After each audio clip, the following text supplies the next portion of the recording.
Well, good morning, everyone. You're wondering what's going on here. This is City Life, and I'm Glenn Thoren. I'm sitting in for my wife, Evelyn Thoren, who is on another mission in the family today, taking care of some grandchildren because we just had a new arrival yesterday. So those kids need to be watched while their parents are down taking care of the new baby. So you're stuck with me and somebody that knows what's going on with Bob Hoey here. So when I get lost, he's going to find me and bring me back to the discussion. So, welcome. There's a picture of the new baby seconds, literally seconds after she was born. Her name is Annalise, Annalis. Congratulations. Cecilia Thoren. Yeah, that's number 9. She's New Hampshire native? Yes, she's from New Hampshire. New Hampshire native, okay. 9 grandchildren. God bless Yeah, you. nine's a lot, but they're all local. So when you count your blessings and you have your grandchildren nearby, that is a tremendous blessing because you get to see them, you get to see them grow up. The thing you have to take care of is your own health, because if you're not healthy, you can't have fun with the grandkids, go out and play soccer, catch the baseball, like I did with my own kids. So, if you have grandkids and they're nearby, give them a hug for me. Okay. You have grandkids, Bob, right? Oh, yeah, I got 5 of them, yeah. I know how it is. It's a lot of work, too, sometimes for a grandparent. Yeah, we're the family Uber. There you go. You got to go to this practice or that practice, pick me up at saxophone lessons, take me to guitar lessons. When the parents can't do it, guess who they call? Yep. Usually, though, it's Nana, or Meme. Papa gets to slide a little bit. All I got to do is play wiffle ball, that's it. Well, you got it easy. Yeah, I do. I haven't made. Evelyn does a lot, but when you have 9, it gets to be a little bit schedule confusing, so we do the best we can. So we're looking forward to them coming home from the hospital in the next couple of days. Everything went well, and it's the usual 9 months, but at the very end, Mama was getting tired of carrying the baby around, so it was time. This is normally we talk a lot about Chelmsford, obviously, because of Sam Chase, his own show, Chasing the Facts. Sam's off today. Sam's off today, I know that, so I'm trying to think, all right, Sam and Evelyn. I got Sam and Evelyn on my mind because I got him here today, Glenn, and I'm going to try to pick his brains for a few things. No, well, I'd like to start off with Lowell. We'll keep it interesting. I'd like to Lowell stuff is going on, too, which I don't know about. No, you know a little bit about it. Over near where you, Lowell, in the LaLasha Park, I remember it as LaLasha Park. That area there is supposed to be a lot of money being dropped. Oh, there will be, yeah. As a matter of fact, the company I work for, Draper, just got an award from the University of Massachusetts for their contributions to the university, because we put an office in Wanalancet Mills. That's an office for about 55 people. Will be moving up here as part of a much larger program that's going to occur with UMass Lowell over the next few years as they rebuild that area. And that takes a lot of foresight on the part of the community, Lowell, the university, UMass Lowell, and our company, Draper, and the state, because you can't do it without support from the state. Nobody has enough money to keep the ball rolling. So a little help from the state, contributions from UMass Lowell, Raytheon, BAE Systems, Draper Laboratory. They're all engaged in trying to build up this area, which is in need of some high-tech upgrades. Yeah, I know you worked for Lockheed in your life, correct? Yes, I did. I had a brother-in-law. He lives out in California. He worked for them for years. He's a chemical engineer that just sat around trying to invent different batteries. That's what he did for years. Most of his stuff is Batteries are incredibly important. Yeah. Well, you know what else is? I think places that build missiles. I just see that all coming around the world. That's how I feel. That was my first hobby, working on missiles at Raytheon. You know, I invented some things that are in the AMRAAM missile and the Patriot missile, and it's very important because you've got to have that ability to reach out and knock somebody down. If you can't do that, then you're at the mercy of anything that's flying in the air, and that's not good. So, I don't believe in a fair competition on the battlefield. I want it to be imbalanced. I want us to have the, incredible advantages in the battlefield that people will choose not to fight us, or if they choose to fight us, we'll be sorry they did. Yeah. Well, I love talking about anything to do with the military. I was in basic training when Vietnam ended. I was one of the fortunate people. I was in AIT and my knees were knocking. I was so scared knowing I'm going to Vietnam. But then all of a sudden, I think it was my grandmother up in heaven that said, please don't take him, and sent me to Colorado for 3 years. And in those 3 years, I've been inside NORAD. You know all about NORAD. Oh, yeah. I've been in there a dozen times because I drove VIPs. I did the party of Omar Bradley. And this is back in the mid-'70s, and he was 67 years active duty. I'm telling you, incredible time. Yeah. How old was he at there? He must have been well. Yeah, he was close to 90, 80s, 90s. Yeah, but well into his 80s. all I know is he had the most power that I ever seen, other than the other person. Ed Kennedy came out there a few times, and we drove his staff around, and you go to package stores and pick up what they need for the Army Air Force games. But and then I was lucky enough to see what goes on inside NORAD. It's incredible. They can watch what's floating around in space. And back in the 70s, Glenn, I remember United States, we had quite a bit of debris up in orbit. Oh, we have more now. Yeah, but back then, China had very little.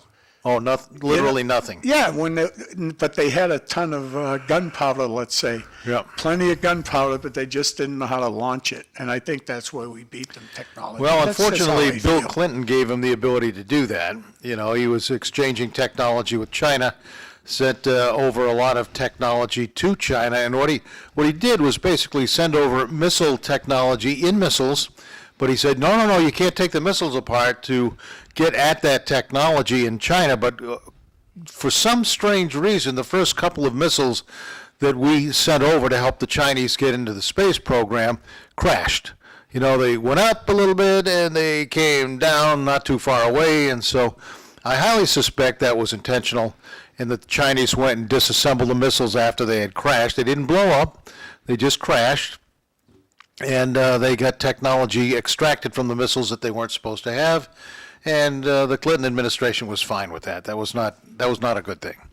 But right now, for those of you at home who haven't heard, we're talking about this Golden Dome. Israel has a lot of defenses because people are dropping drones and missiles and stuff on Israel all the time. The Houthis and other people around them supplied by Iran. That's a separate story.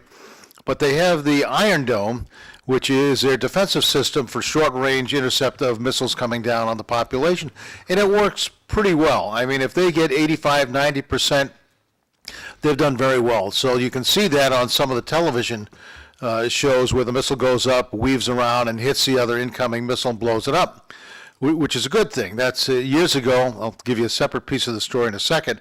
They couldn't do that, but now they can. So President Trump is looking to do that for the entire continental United States, when in fact there's really only 17 locations in the continental United States that need to be protected, but that's the details underneath it. So we're trying to build a Golden Dome. Naturally, it wasn't going to be a brass dome or a steel dome or certainly not an iron dome. It's going to be a Golden Dome.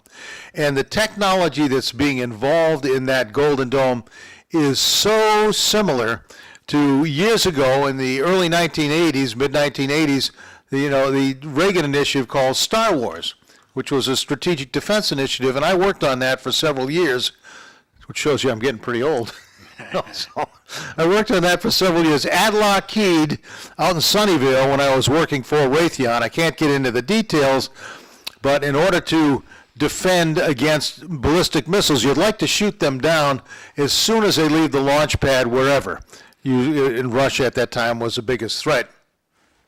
So you had to be able to look down, see the missile, find it in its upward trajectory, send something after it to blow it up before it got to the apex and released its multiple reentry vehicles, which were all individual high-yield nuclear weapons. So I worked on that for several years, and now here it is back again.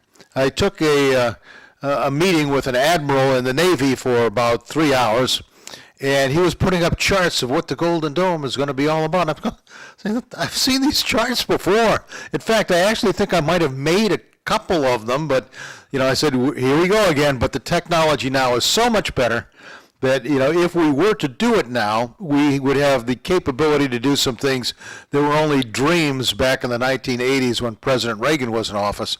But now it's much more doable. The question is, can we get there? And it's going to take a lot of focus and initiative. President Trump says in 3 years, that's fast.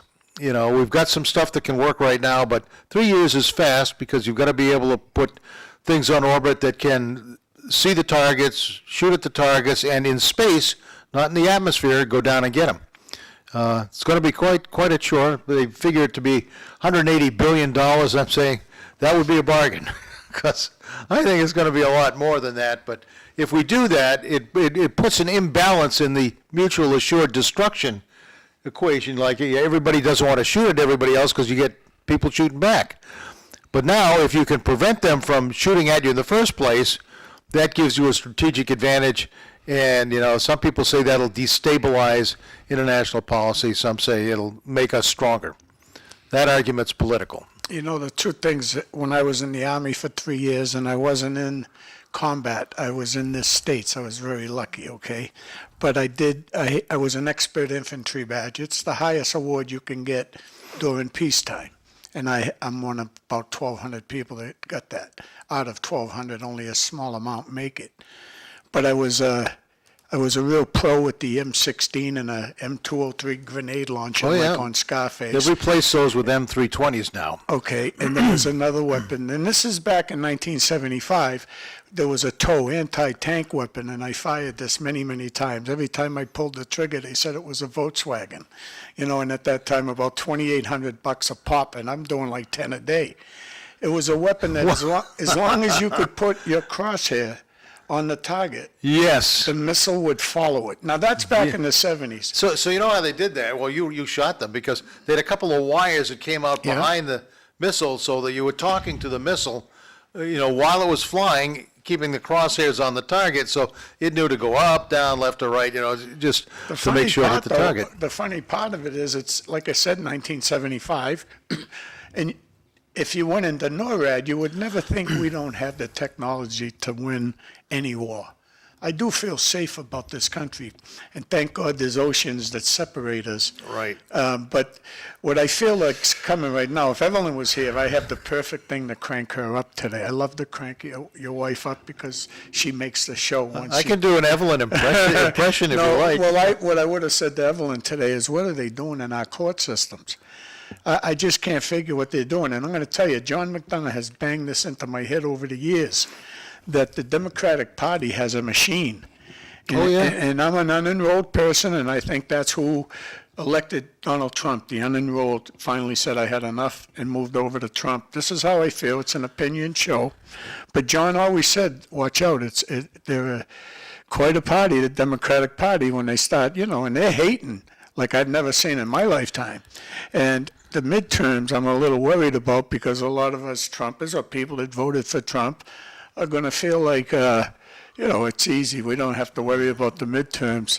Trump's all set. That's how some of us feel. And I'm starting to say, whoa, wait a minute.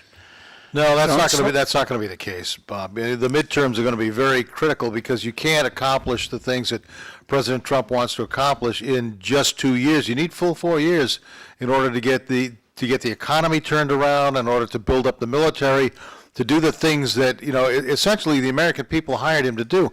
The thing that's the most frustrating to me is Chelmsford's got a lot of very fine people in it that do a lot of great work for the town. But with President Trump being elected, the thing that is most troubling is that when you get into a discussion with him, it's not about the issues. It's not about the policies. It's about you. And so the retort is always, you're something wrong with you. It's insults. Glenn, read these two, please. It says, good morning. I'll never forget during the pandemic, which may be pandemic, I don't know, Raytheon parking lot was full of workers when the rest of us had to stay home. I guess COVID never affected the Raytheon workers. How about more peace, less bombs? Well, you get more peace with more bombs. That's one of the liberal fallacies is if you make yourself weaker, everybody will like you. That is totally wrong. So if you have less bombs, it's not going to lead to more peace because whoever has some bombs is going to try and jack you and get into a position where they can do things against you or your economy or your people that will make your country even weaker. That's the way it works. And if liberals don't understand that just totally evades me. I cannot understand why that isn't obvious. Peace through strength is about as real as you can get. And we saw during the Biden administration that peace through weakness provokes a war in Ukraine, provokes a catastrophe in Israel. So when the United States is weak, the world should worry. Now the United States is regaining their strength under President Trump, and it's not saying the world shouldn't worry about anything, but the consequences, when there will be consequences, will suggest that trying to pick a fight is not the best answer. Glenn, the biggest story in the area today is Demoulas. Yeah. Yeah, tell me a little bit about what's going on, John, with Demoulas. His board of directors told him to take a hike yesterday. They're going to keep him on the payroll, and he's not running the company today. Was he running the company last week? Yeah. He was running the company yesterday morning. The market basket doesn't look like it's running into the ground. What's the problem? There's all kinds of stories. I watched a couple of newscasts about this, and they said that they don't care for the direction that he's going in, and then he responded through a spokesperson that they're trying to do my takeaway from his statement was the board trying to do a hostile takeover.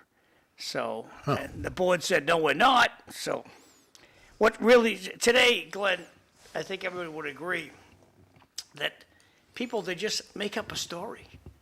They don't tell the truth anymore. They just, because they'll say, boss, what do you want me to tell them? You never say the truth. Tell them that we're closed today. Tell them no comment. And that flies with the media. And that's just the world we live in. They just make something up. And so Arthur Demoulas, the most generous man I ever met in my life, and helps everybody out. We all live a better life because of Arthur Demoulas. And make no mistake about it. So I'm going to pay attention to that, and we might be shopping across the street. Who knows? I'd like to just throw a few words in on that. This is the way I look at it. It's a board takeover, corporate takeover. They're trying to take over the whole business and get RDT out of the business, and they're blaming him for trying to create a work stoppage. Well, if he wants a work stoppage, his staff's going to support him. This is just my opinion.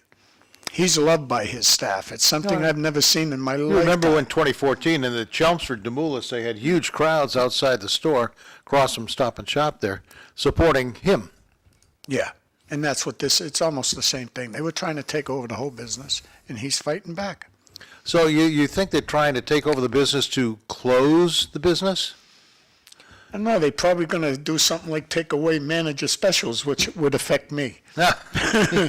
That's why I go there. It's especially for meat and poultry and stuff like that. They're always trying to find a deal for me, and it's a lot of money I spend in a store. We shop at Demoulas because the food is good. I particularly like the culture inside the store because they straighten up every aisle so the product is right at the edge of the aisle. Nobody does that. You know, they don't do that. They don't do that at Hannaford's. They don't do that at Stop and Shop. You walk down the aisles at Market Basket, and you can see everything because it's right at the edge of the aisle. And the associates there, they pull the stuff out so you can see everything, and it's all lined up, and it's very nice, very pretty, and you can get it. You don't have to reach into the back of the cabinet to pull a bottle of milk out, and that's a cultural thing. And I know that, Arthur DeMoulis has helped some of the employees individually that had personal situations that were difficult for them. So, that's the character of the organization. Yeah. So go ahead. That's what I love about the place that's who he hires. I'll just give you one example. His name's Joey. I won't say his last name. Goes to BU. He's a junior. He's from my neighborhood. And he works for him. And I go down other aisles. There's a person named Zach, that just will run the bakery. And these are young kids I'm talking about. There's a freshman at the cash register from Lowell High School, a freshman. So he's a real small person, too, just really small. Tremendous brain on him. But it's the people that do your bags. I'll wear a Red Sox hat, and some of the bag people will yell at me for having a Red Sox hat Well, I think the whole community would say Yeah, that, Arthur, whatever direction you want the community to go in, Yeah. just point and we'll all go that way. If you want us to shop across the street, just point. yeah. Okay? And Well, that's going to It'll happen. happen. It'll That's going to happen soon. If they gave him walking papers to go take a hike, then you can't just. If he wants to stay involved, I don't know whether that's true or not. But if he wants to stay involved, something's going to happen fairly soon. What it is, don't know. Well, but Glenn, once lawyers get involved, if lawyers get involved, now they move at the speed of government. Let's take the Karen Reed trial just for an example. They're not working today because one of the jurors has to go to the dentist. say that again. What town? Karen Reed trial. Yeah, in Dedham. Not happening today because one of the jurors has to go to the dentist. Once you involve the government, I have a lot of friends, relatives, make a good living working for the government, love their job because they're going home today. No matter what happens, they have a job tomorrow. And they're going to get a raise this year, whether they deserve it or not. And money's not a problem because they're going into your pocket for it. And the courts are the same doggone way. The guy they had yesterday, they paid him his company $300,000. We paid the $300,000. What does the guy do? He bought a car just identical to hers, and his testimony is about, he's an expert in cars and accidents.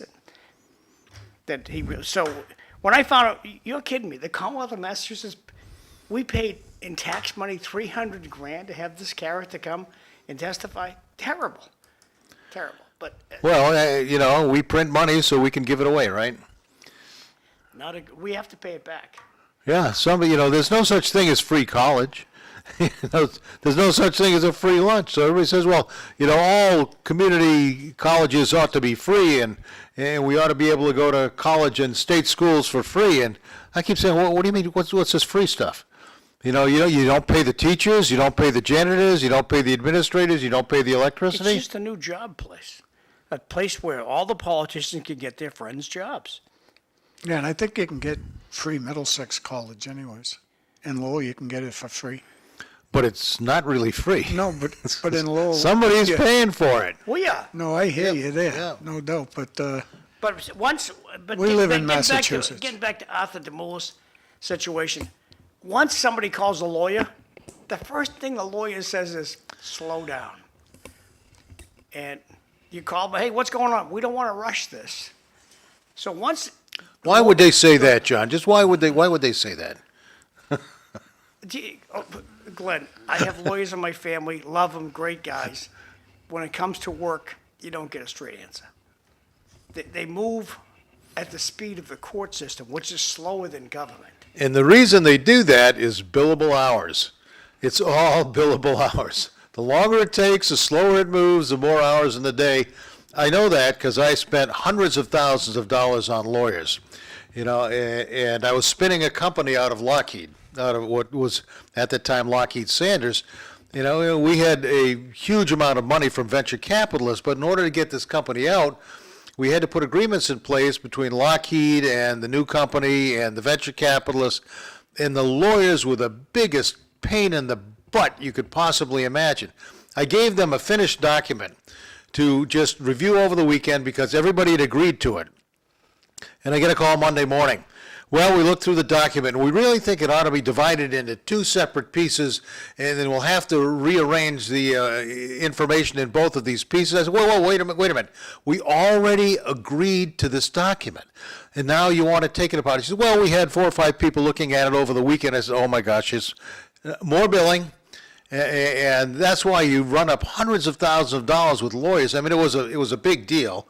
Multi-million-dollar deal, but the lawyers found any excuse that they could think of to prolong the process, complicate the process, bring more people involved. So, the president of, at the time, Lockheed Sanders would be BAE Systems right now. I called him up and said, you got to stop this. I mean, I can tell him to stop, but if you tell him to stop, you're the one that signs the bottom line on any check that goes to anybody because you're the president up here, then maybe they'll stop. But this is what they're doing. He called them up, and he said, we're going to have a meeting, and you're going to stop jerking us around. And so they basically did, but it was a rather exciting meeting in Boston. They had an office in one of the buildings right next to the Custom House Tower. Some of us are old enough to remember when the only big building in Boston was the Custom House Tower. So, as a young kid going into Boston, I remember seeing the building with the clock on it and everything else, but their offices in the building next to it, they didn't have any clocks. They didn't need any clocks, because right outside the window was a Custom House Tower. You want to know what time it is? Look out the window. But that meeting was pretty exciting. So you learn a lot as you go through business. Major issues across the board with courts, though. If you have, I think some states, they elect their judges, and that might not be a bad idea, because I think if you get someone locally, they know the city, they know what this person has done several different times, and, you can come to law and get even if you did something wrong, get caught with fentanyl, you can get a court-appointed lawyer for nothing, for Zippo. And some of them are good. Some of them are real good. Speaking of which, the ICE is in Lowell today, and there's a picture on Facebook of a group of people being apprehended or taken into custody with a bunch of ladders on the roof of their white van. So the ICE is busy early this morning. So I got these 2 texts. So Glenn, if you can read them, that'd be great. Yeah, the worst thing is when the local news gets involved with the market basket situation. Can't read the right side of that, but the local media are not to be trusted, signed by Jay, whoever Jay is. And then also it says we make bombs to give away, which is kind of a big issue for me, because in the last administration, in helping Ukraine, we were giving away a large portion of our stockpile of weaponry. Now, when you think about that, if you ever get engaged with a major power, what we call a near-peer adversary, you're going to use some of your best weaponry.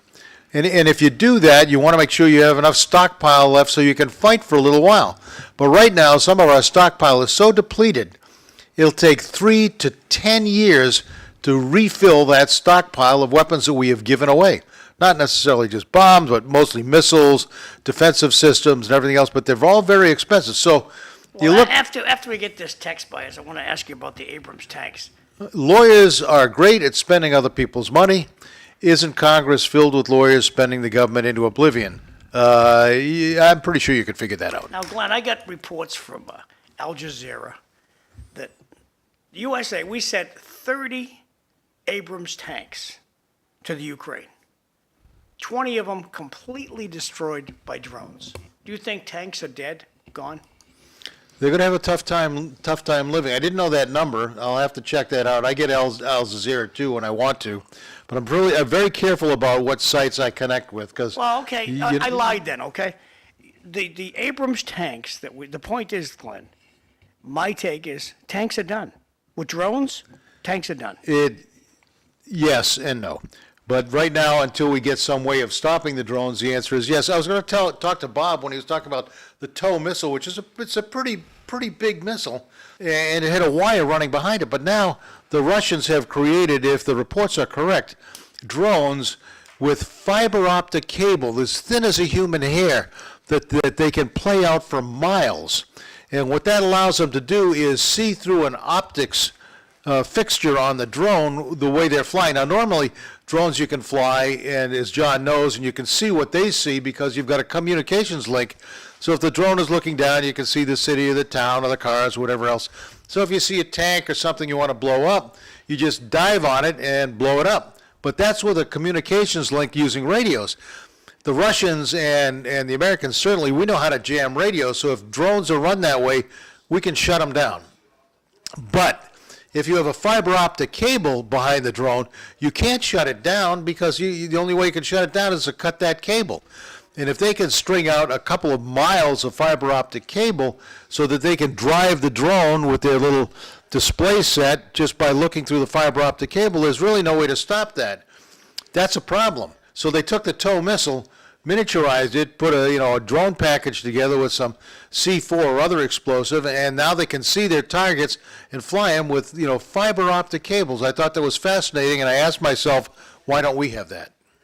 Yeah, you know what we do have, though, in my eyes anyways, and I'm infantry, I love the Army, obviously, but we have an Air Force, a very good Air Force, mixed in with, let's say, Israel's Air Force, which is probably in the top 3 or 4 Air Forces. Well-trained pilots, Yeah, and extraordinary then you got pilots. England on our side, and you got Australia on our side, and you probably even have Japan and Germany, all these countries, but together, when you say strength, peace with strength, there's no doubt about it, because that's what we are.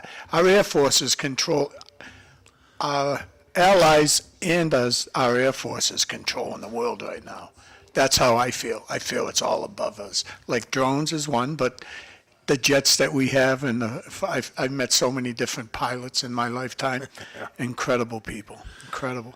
Yeah, my team helped design some of the major equipment on the F-22 stealth fighter and the F-35. So I know what's in them, and it's really good stuff.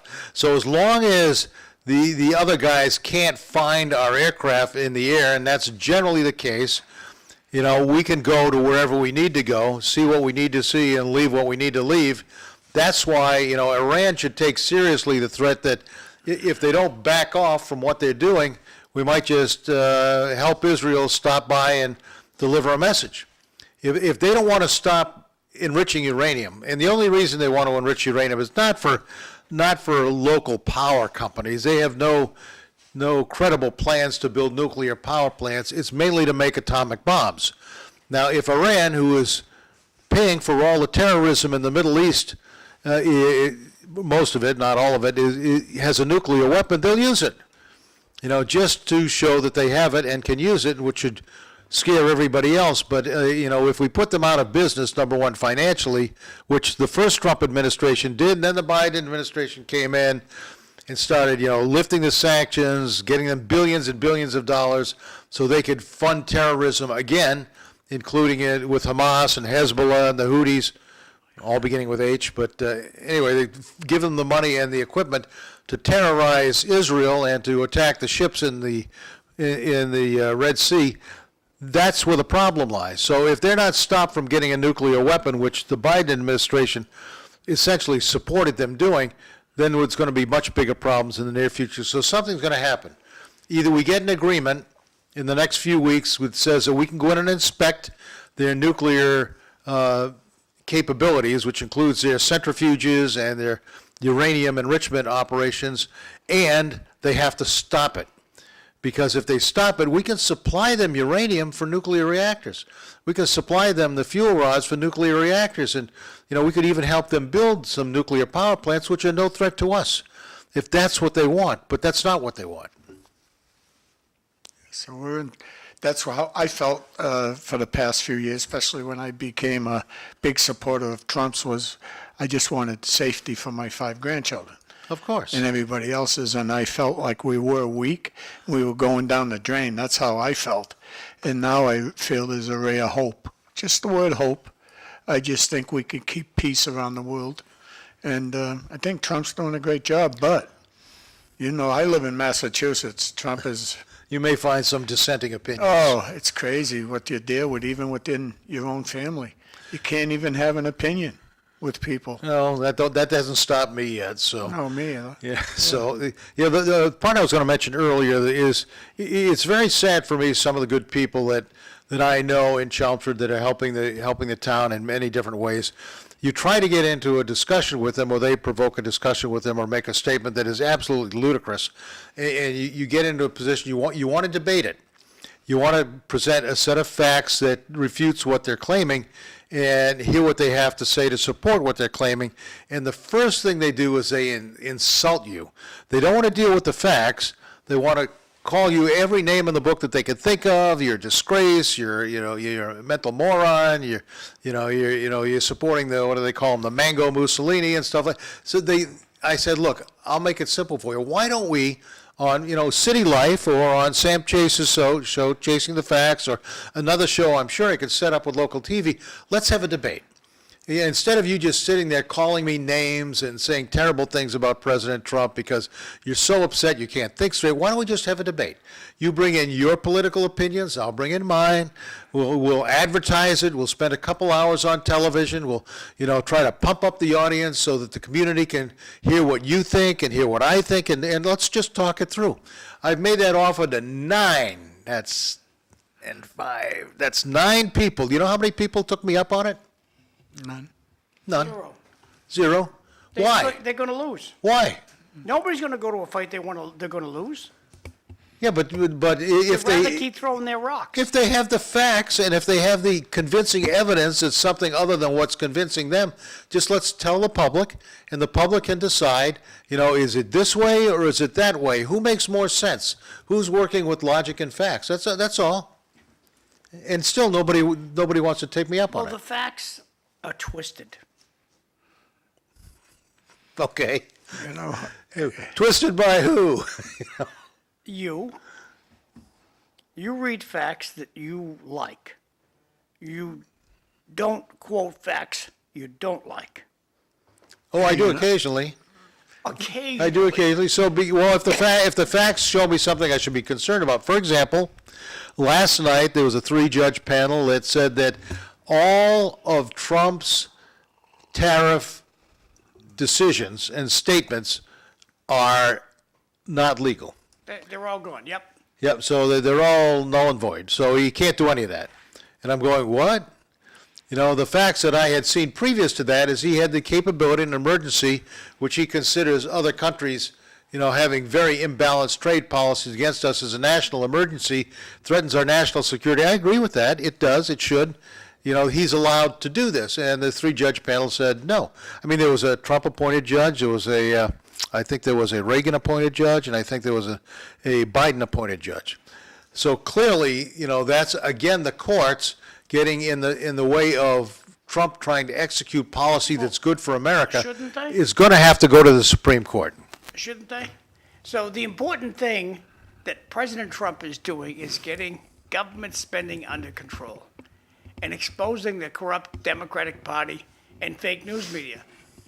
He's definitely doing I'll that. tell you this, the people who love President Trump, you're not changing their mind. I don't care what happens, you're not going to change their mind. And the people that hate President Trump, not you're going not to change. changing their mind either. You're right. Hoey said about a half an hour ago, it's the unenrolled that elected this guy. Oh, no doubt. The Right. unenrolled doesn't watch TV news. They don't. They don't care. This guy's the president for the next 4 years, and the unenrolled will make the decision as for what city councilor gets their job back and who's not going to get it. The parties are not going to help you. The parties are not going to help the state reps next year.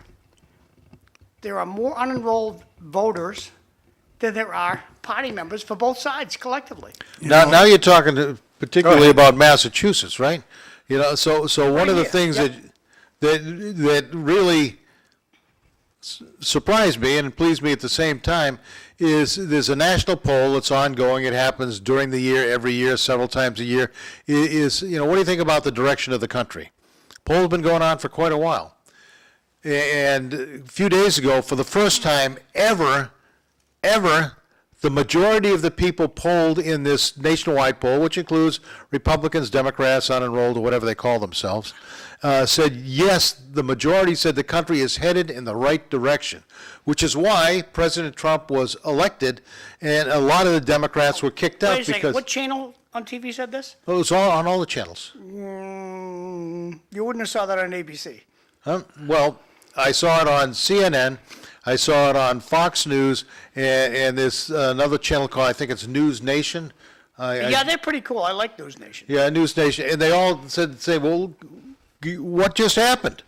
You know, the majority of the people think the country's headed in the right direction, and you see the comments very frequently, you know, for people responding to the complaints about President Trump. No.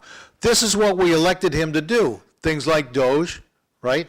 Finding out, just mind-bending the amount of fraud, waste, and abuse in the programs that are being put out by the government or had been put out by the Biden administration to pay their friends. That's what they were for. It was all graft, you know, pay their friends, you know, billions of dollars for nothing. I know that upsets you, Bob. No, it doesn't.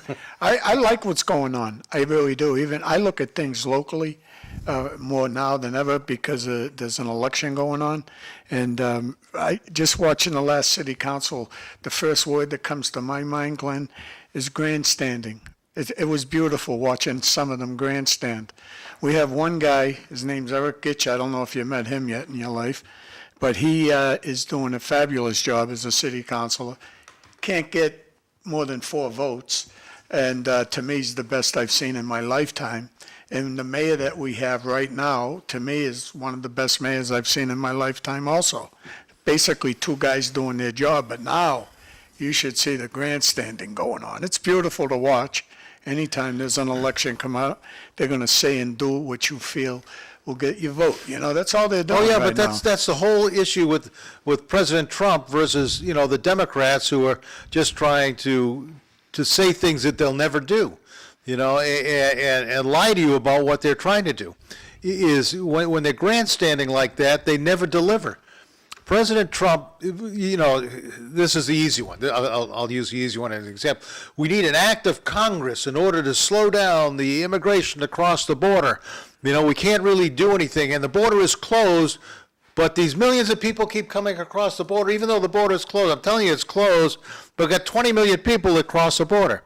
Just to back up a little bit, 15 years ago, they said, you know, there's been 11 million people that are illegal immigrants in this country. 15 years ago. 10 years ago, it was 11 million people. You know, 5 years ago, it was 11 million people. Last year, the Democrats were saying, well, it's only 11 million. That can't be true. You know, you can see these hordes of people coming across the borders. It's 20 million plus. And having open borders is a good way to destroy the country and essentially damage a democracy beyond repair.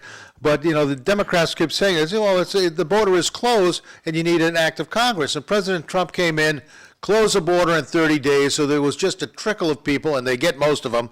And they say, you didn't need an act of Congress. You needed a new president. And what better evidence than people promising things and not delivering? Oh, we're going to move the capital of Israel to Jerusalem. We're going to move it to Jerusalem. We're going to move it to Jerusalem, and nobody ever did. But everybody said they would. Obama, Bush, you know, it said they would do that. And President Trump came in office, moved the capital, and they were going to move it to a new building. They're going to build a new building for billions of dollars in Jerusalem for the capital of Israel. And I'm sorry, not for the capital of Israel, but for the United States Embassy in Jerusalem when the capital moved there. And Trump said, we're not spending billions of dollars on a building. Why don't we find a building that's suitable and buy it?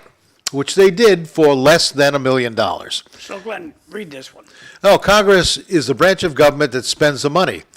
When was the last time a president vetoed a spending bill? I don't know. Good question, because generally the spending bill comes from Congress because the House, as you know, has to allocate the spending. I used to write language for the president's budget when I was in Lockheed. Not a lot, a few times. And that went into the president's budget that went to the House to be voted on, passed by the House, up to the Senate for approval, then onto the president's desk as the budget. And what I wrote was mainly in the national defense area.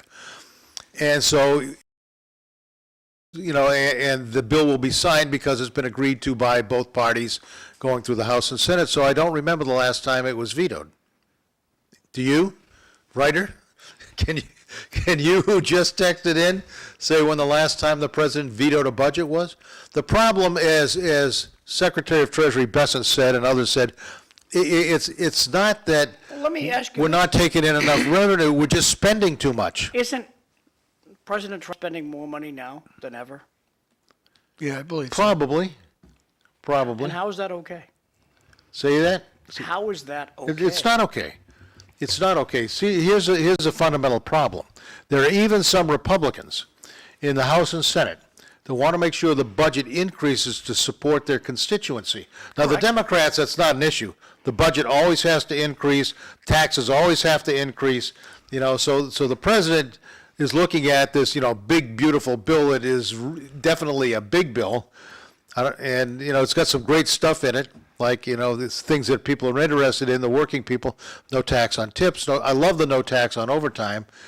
They had sort of said there would be How no about tax on Social Security. That's not going to happen.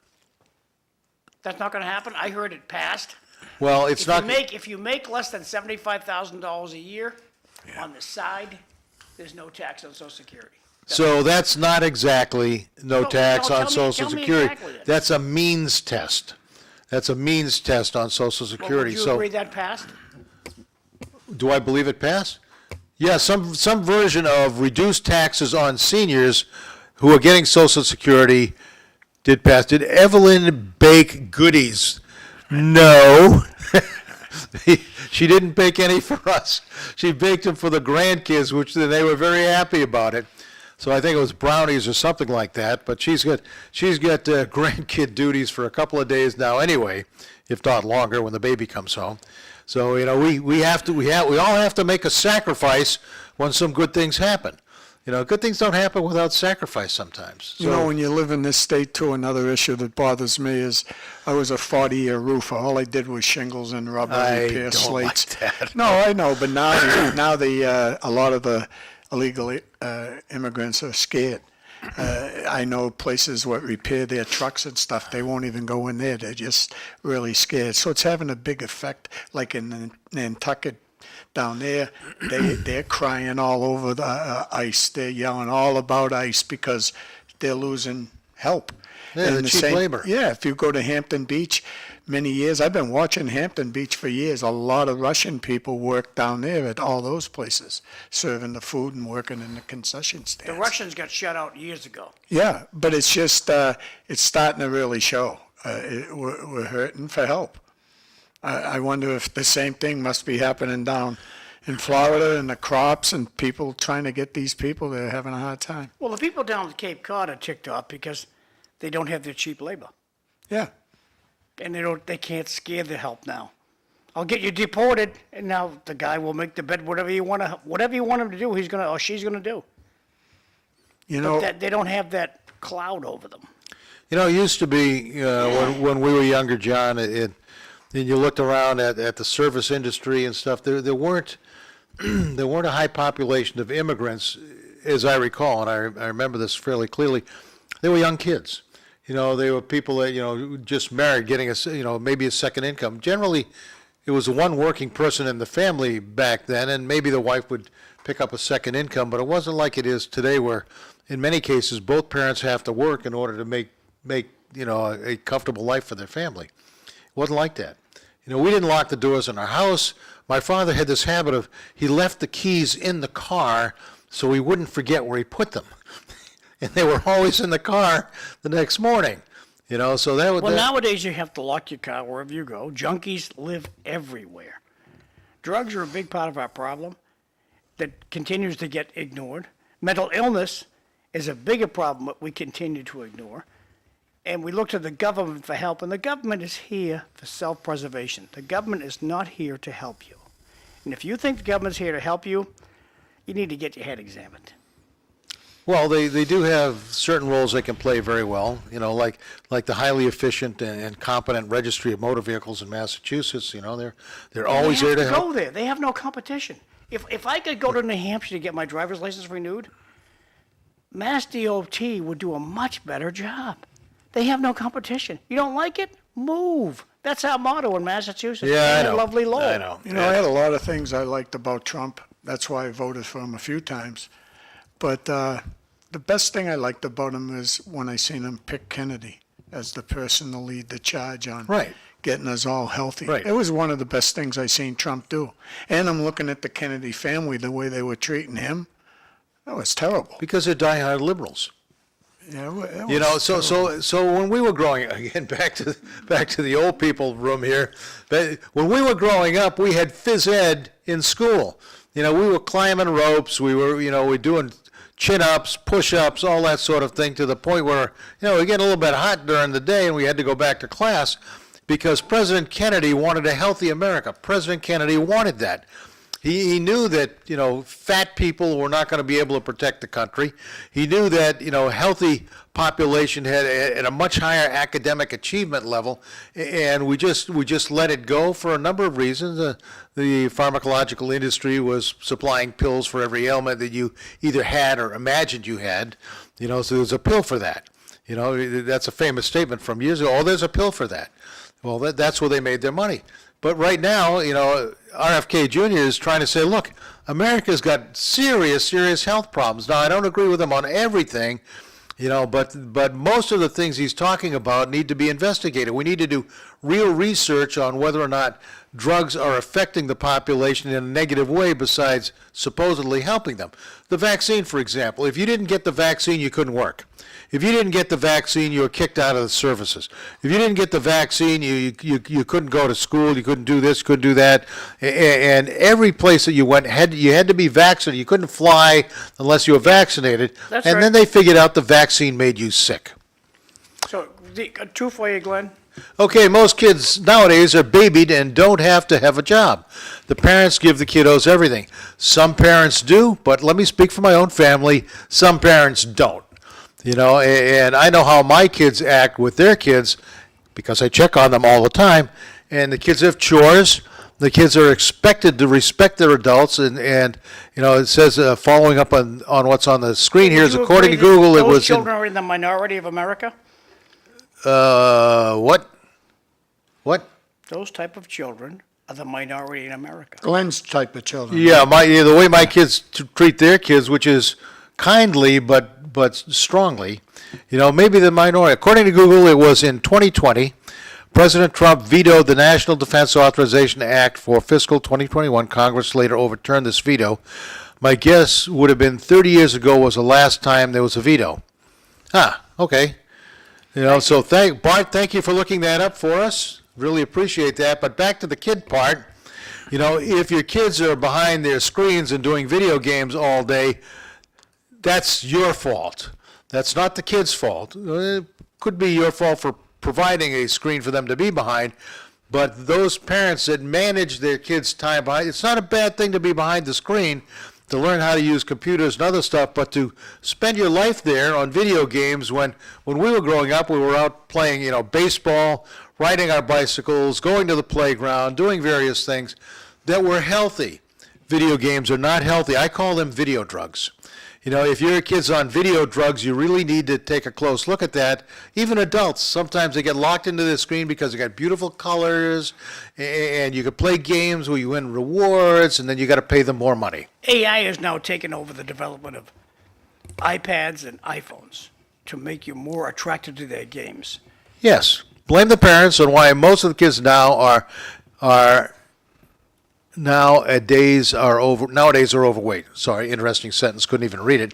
Yes, and I will blame the parents for that, and I'll also blame the schools, because the schools aren't teaching physical fitness, aren't getting the kids outside moving around. So here's a common problem. If you don't know about this, you should. If you got boys are active. They're always moving around. They're like, little jumping beans all the time. And so in the schools, if a boy is, agitated like that, active, the schools, I'm not saying our schools, but some schools want to put them on drugs. They're being a little unruly in class. They're disrupting class. You got to quiet them down. Maybe there's some pill that we can give him that'll calm him down, because he's got natural hormone levels that keep keep the body moving. I've got grandkids like that. They can't stay still. You know, if they stay still, their attention span is fairly short. But if they get up and move around, then you get another attention span that's fairly short. But they pay attention. They can learn. You know, one of my son's who just had the baby sister. You know, he's incredibly active all the time. He's a great, 7-year-old baseball player, soccer player, everything else, but he's always moving around. And so in order to keep him still, you've got to focus him on what he's got to do for a compressed amount of time. He'll do it, and it turns out he's got the best math grades in his class, because when he's focused, he just sucks it in. But, when he needs to move around, he needs to move around. So don't try to make children into something that they're not, which is a stationary object that you just pump information into, because that's not who they are. Locally, we that vaccination issue back when Oh, yeah. COVID was around, we have someone that frequents the show quite a bit. His name's Mike Dillon. I spent about a year on the school committee with him, and he preached, get up off the couch, elevate your heart, get in shape, just get in shape. And now I'm looking at the government talking about if you're in shape, you don't need a COVID shot. And he was crucified over that issue. Of course. Oh, he didn't get reelected because of that one issue. And I'm a pro-union guy, right? But the union, they went after him. Even down at the federal level, they heard about this Mike Dillon. What he's saying. Why? I don't know. Why? I Why? don't know. Because you're not taking on the liberal agenda mantra. When you go to the news and you hear every news station saying exactly the same words about an issue, there's some talking points that's been shot out there. Hey, say this, say this, say this. And I find frequently that what they're saying is just not accurate, not true. Like the president is sharp. He's, mentally very intelligent, and he's physically very active and stuff like that. I mean, everybody says that. And now all of a sudden everybody knows those were all lies. And when they started doing the vaccine thing, a friend of mine at work had COVID early on, and he had all the antibodies. He was checked for that, and still they wouldn't let him back into the building because he didn't have the vaccine. He said, I don't need the vaccine. I had COVID. I've got the antibodies. That's better than the vaccine, which is true, but they wouldn't accept that truth because that's not the way the liberals wanted it done. You have to, where did this 6 feet apart come from? You got to be 6 feet apart. You have to wear a mask. Trying to get the the virus to be stopped by a mask is a great analogy. Is like trying to stop a mosquito with a chain link fence. It isn't going to happen. And when they tell you that, well, if you get the vaccine, as President Biden said, you won't get COVID, you won't infect people, you're safe, you can do what you want. Not true. Not true. And the vaccine's safe, there's no side effects and stuff. Not true. And now that the truth is coming out, people are saying, man, were we stupid? Because they listen to the media and the liberal narrative. Well, it's affecting equilibrium in many of the seniors that are watching this program. They lose their balance a lot easier than they did before COVID because of Yeah, I'm not vaccine. surprised. There are many side effects I haven't even categorized yet. I stopped taking the vaccine with one booster. I had one Moderna shot and one booster. That's it. As soon as the data became available, I said, this is not going to be helping me. And I've got a few issues. Mental acuity hopefully is not one of them, but I've got a few issues that I didn't expect to have at my very young age. Well, keeping your balance is very important to Yeah, most No kidding. I dealt with that issue a little bit this year, and a lot of times it's crystals that are in people's ear. Yes. It'll give them a ringing. It'll give them a ringing in their ear, and there's a maneuver that some physical therapists know. They lay you down, put your Yep. head in the back. They do something. And I know because that's exactly what happened to me. The crystals that give you your balance in your ear, they float around, and sometimes they get displaced, which means it gives you imbalance in your ear, so that you can kind of swing around. But this maneuver, I'm trying to think of what the name of it is. I can't think of it. I knew it, but it'll come to me when we're not talking about it. It works, and you can do it on yourself. So I was able to do it a couple times, and it cleared it right up. It was breathtaking. I was up at the camp in New Hampshire, and I came down with a terrible spell of this dizziness, and I went to the hospital. It was that bad, and they did the same maneuver, We're and going to it go to a worked. break after you read this text. Would someone Why? worry about getting COVID I guess it's why would someone worry about getting COVID if you got the shot? Good point. We're going to break. Yep.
Well, good morning. I'm Glenn Thoren, and this is the second hour of City Life, and this is the hour that I think is going to get transmitted to Chelmsford. My wife, Evelyn, is not here today.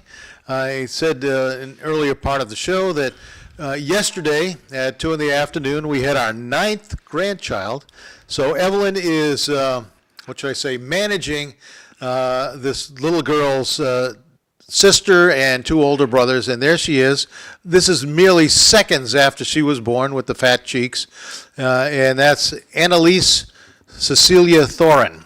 So it's my youngest son's Matthew's 4th child. Why he wanted that 4, I don't know, but that's a separate issue. Do they have cable?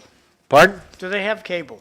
Oh, they have cable. Okay. Because most of the Catholic families that I know growing up, they had 6, 10 kids before cable came. Oh, shit, yeah.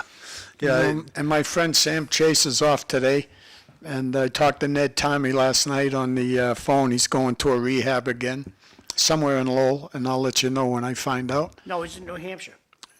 Okay, I'll just go with that because No, I just you talked to him. I did last night, and he told me it was a place northeast, something in Lowell. Northeast Rehab, he's going to start out at the Elliott Hospital, Northeast Rehab, and then they have one, I believe it's in Salem, New Hampshire. And I think they're moving him already, John, because I think he's a pain to all the nurses. But he said he's coming back soon to me. That's what he Good. keeps telling Looking me. forward So to it. That's great. yeah, if you don't mind, Glenn, the first hour was fabulous talking about NORAD and all the missiles and everything around the world. But now that we're on local TV in Chelmsford and Lowell, there's no bigger issue in Lowell than the maintenance of our schools. And the school committee last week voted on not getting together. The mayor, Danny Rourke, all he wanted to do was get them to, let's vote so we can get with the city, and let's talk about how we maintain our buildings. 29 schools alone, never mind the city. that's a lot of schools. Yeah. That's a lot of And schools. we have lands and buildings that I pointed at for years, and I'm sorry I did, because they're just a small group of people that can't control that type of work. some people on the city council sound like they want to privatize. I never want to privatize anything, to be honest with you, but the maintenance of effort issue, it's about a $50 million charge that they charge the schools. This is how I feel. And it's to rent their schools. To have our children in there, they take about $50 million of the money.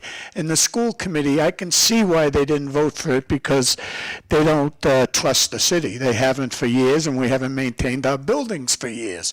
But this is one city council, especially with the mayor, because the mayor did something that I don't think anybody ever did for the schools, and he hired someone from within.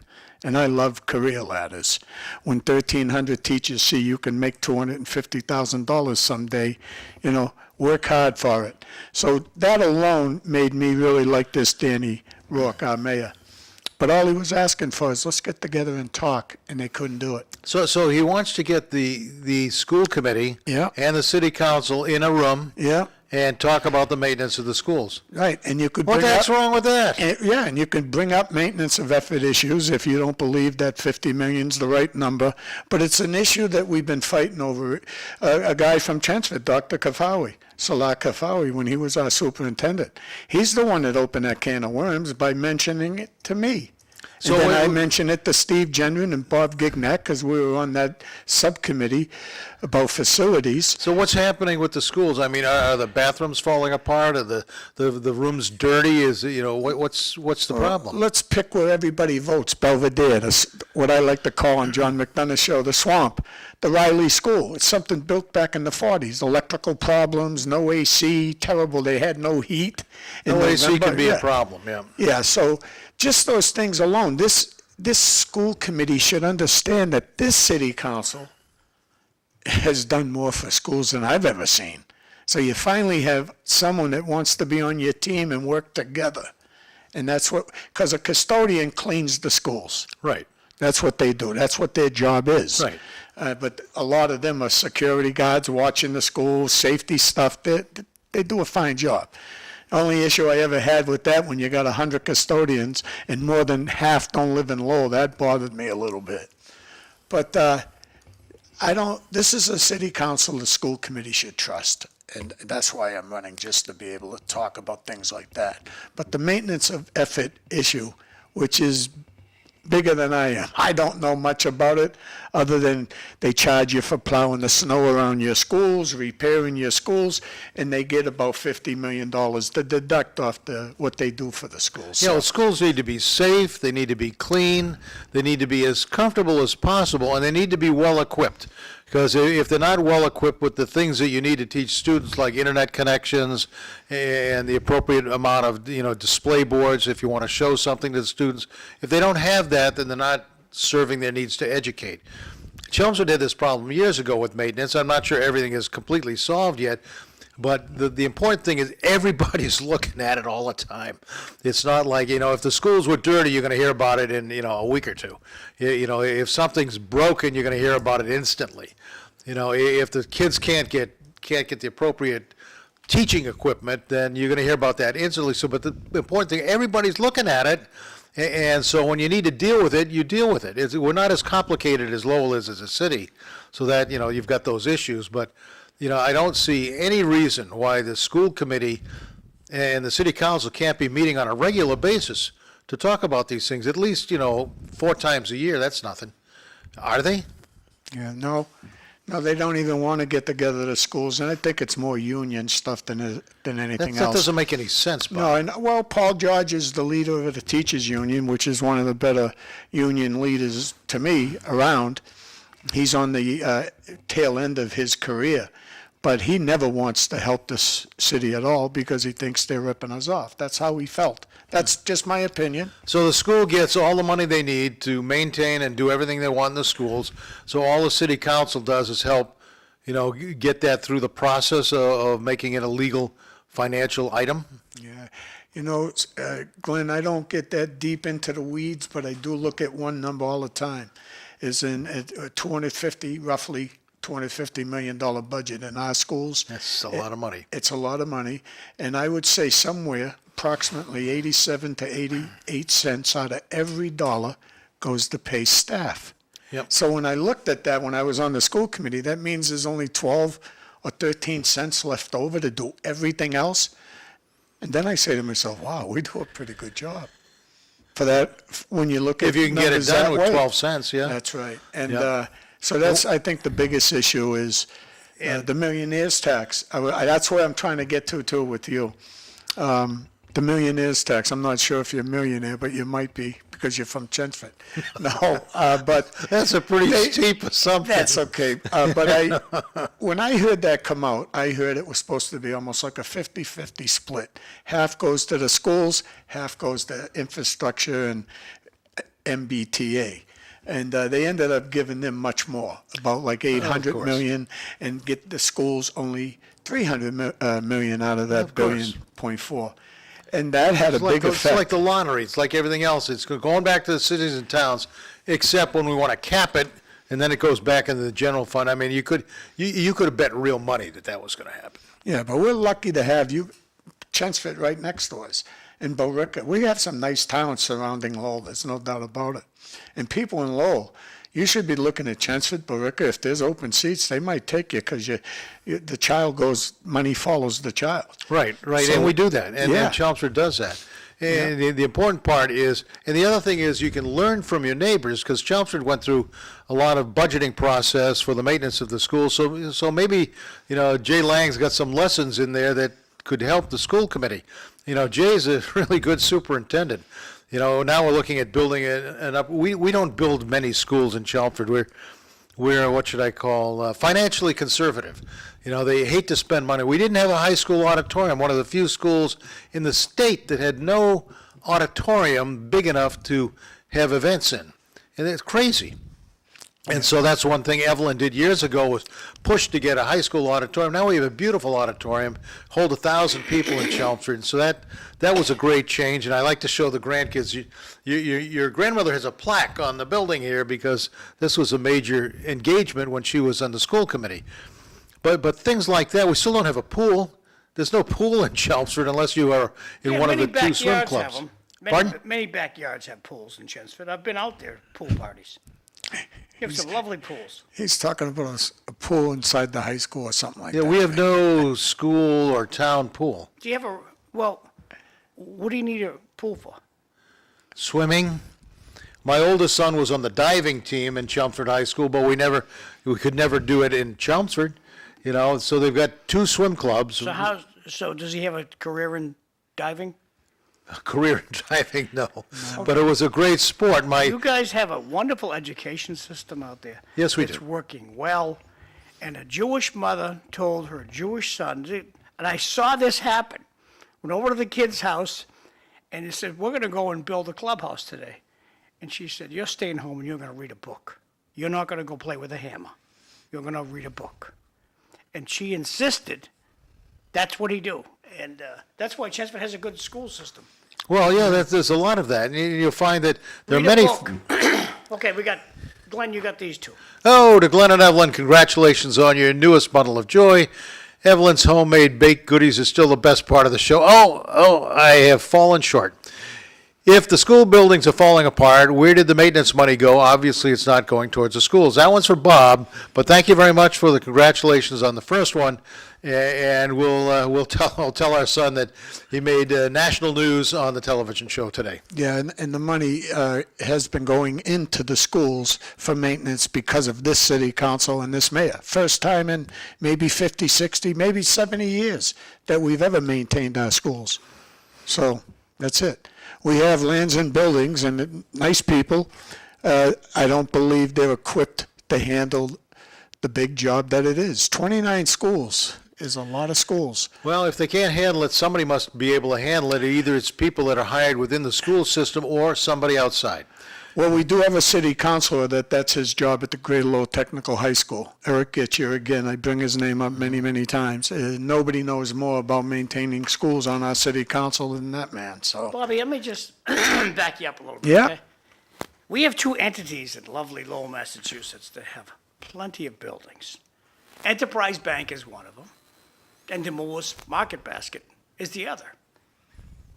You walk into any Enterprise Bank, any place you want to go, the place is immaculate, the doorknobs work, the restrooms work. You go to any market basket, the doorknobs work. Yeah. The restrooms work. So when you hire lousy managers, what do you expect? The hiring habits we have in lovely Lowell, Massachusetts, where we hire an out-of-towner. We're lucky enough to have Paul Rafa-Yem here yesterday, city councilor. And I emphasized to him, I said, Paul, we're not hiring enough Lowellians. We have 2 colleges in town, and we have to hire an out-of-towner. We have to hire our friends, relatives. This has got to stop, because there's somebody who works for Market Basket that's keeping the place spinning like a top, not happening to the Lowell buildings. It's not an impossible feat, Bob. Yeah. We just keep hiring terrible managers. Right, but. So John, it's, go ahead, Bob. Yeah, I just got to add this to it. This city council, and I won't just pick on certain city councilors, but this city council is trying to form a facilities group that can take care of the problem. And the school committee just said It starts no. off with a crappy manager, okay? Yeah. The manager doesn't know how to manage, and he's got a 2-year contract. And I'm telling you, the city council, your day is coming, baby.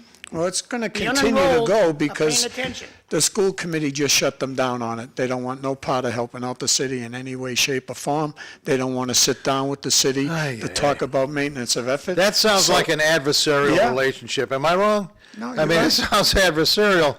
And Chelmsford wouldn't work if the school committee had an adversarial relationship with the town offices. Wouldn't work. I mean, you can ask Paul Cohen this next week, but unless the town leading organization, which in our town is the town manager and select board and so forth, and the school committee had an engaging cooperative relationship, it wouldn't work. Because sometimes one side has to give a little, sometimes the other side has to give a little, but generally they're trying to do the right thing townwide. That's the important part. John, let me go back to one thing you just said, which was that Market Basket is clean, Enterprise Bank is clean. Let me refer to something that people used to talk about Donald Trump before he even ran for office. There was this ice skating rink in the middle of Central Park. I think it was called Wellman Rink or Woolman Rink or something like that. It had been in disrepair for years. The city had put out millions of dollars to get it repaired. It never got repaired. Nobody had the wherewithal to finish the deal. And so then businessman Donald Trump said, this is terrible because, the kids need to be able to skate in the winter, to have some, people need to be able to have some fun at Central Park. Can I try and repair it for you?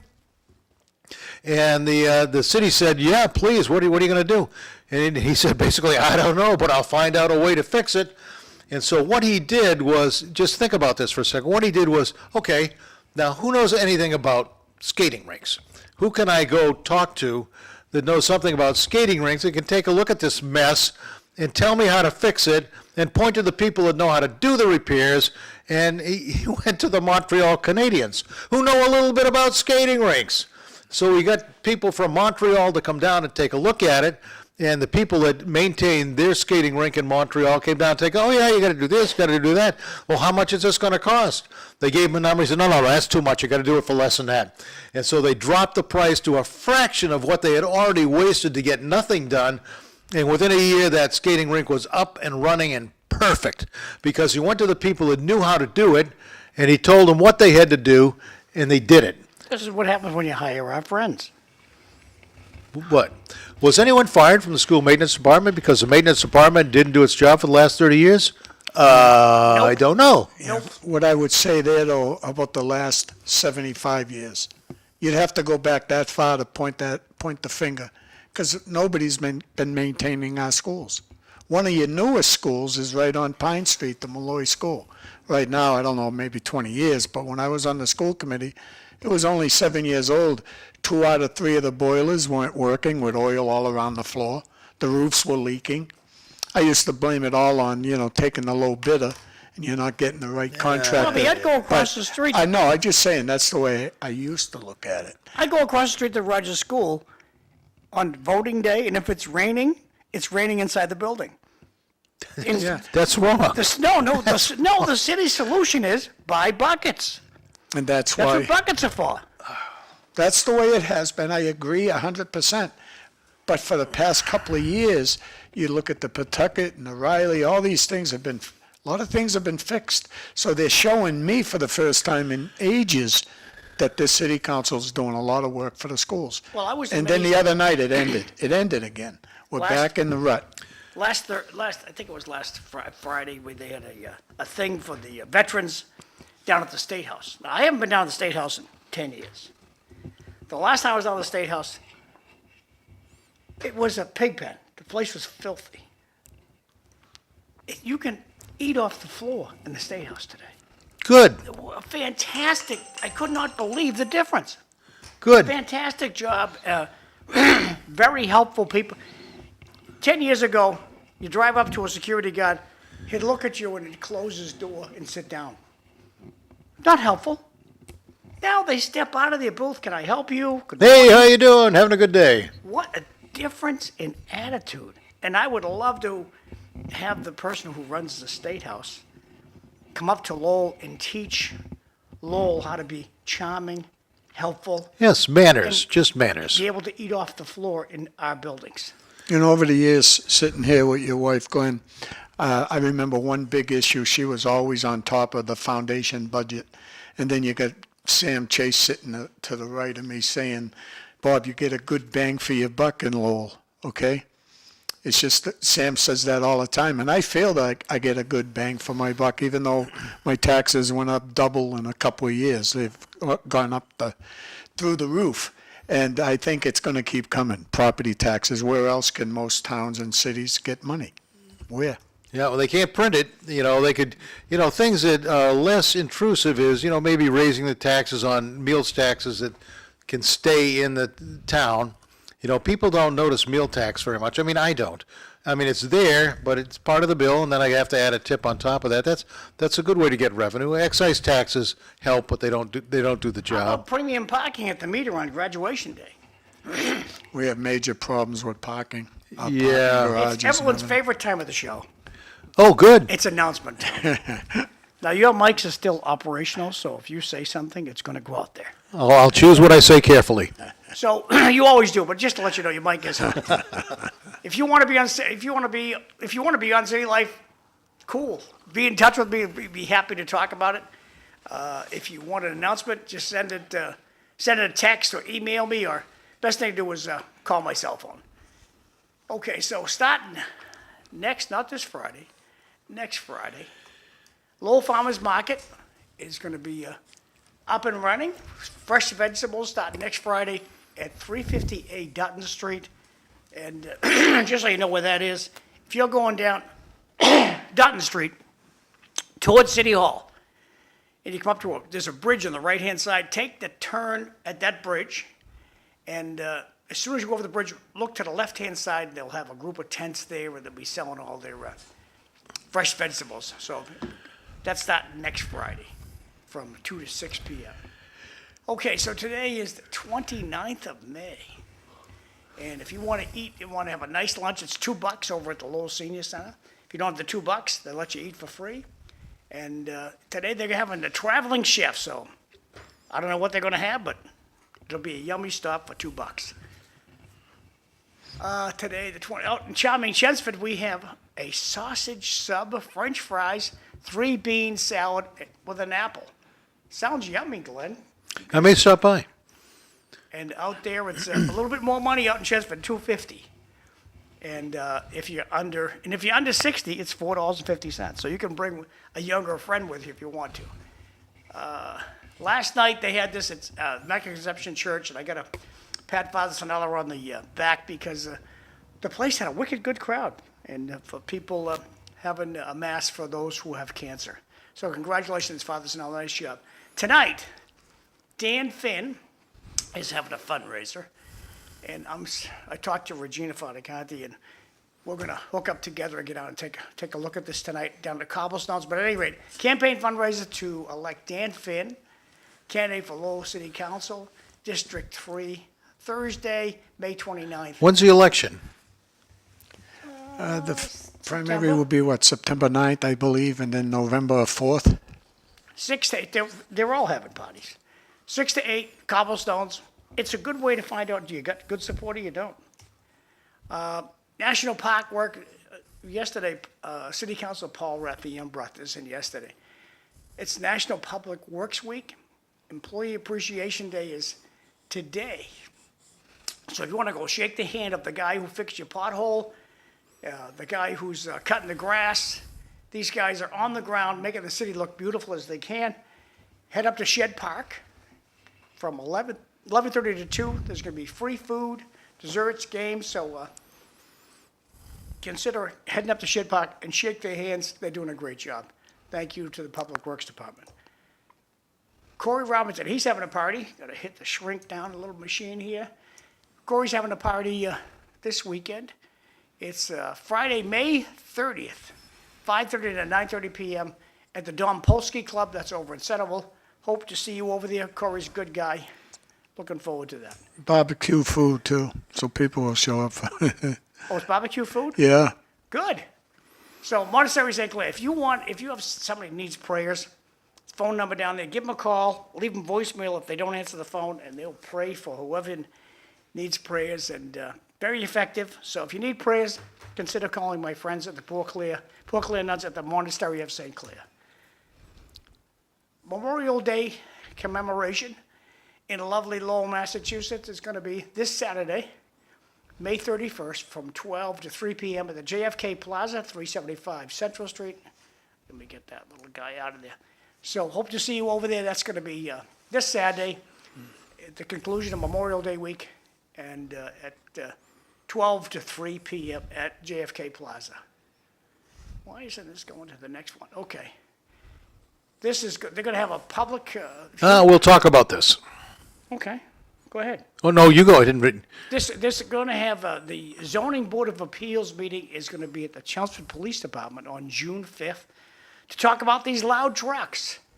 So if these loud trucks are bothering you, or you're an advocate for loud trucks, you should go to this meeting and partake. It's going to be Thursday, June 5th at the Chelmsford Police Department's community room. They have a beautiful room. They have been there plenty of times. It's 7 p.m., so hope to see you out there. Do you want to say something about this, Glenn, before I go to the next one? Yeah, this is a very important thing. We'll talk about it a little bit more in a few minutes. But if you have any concern for your neighbors that are getting these trucks by the hundreds going by the front of their homes every day, please stop by on June 5th at the Zoning Board of Appeals. I'll be there. It's next Thursday, a week from today, at the police station at 7 o'clock, I think it is. Yeah, 7 o'clock, to hear what's going on. Because if you see what's happening in this part of our town, you won't like it. Hey, So Glenn, that, you're a Chelmsfordier, okay? There's not a heck of a lot of parking over there. Where do you park? right next door, there's a building that at 7 o'clock is closed just below the police station. They probably have 50 parking spaces Okay, there. good. So Good to there's know. plenty of room right next to it. Good, because the time I've been out there, I've had to, if you don't get there early, you don't get a good spot. You have to walk from China.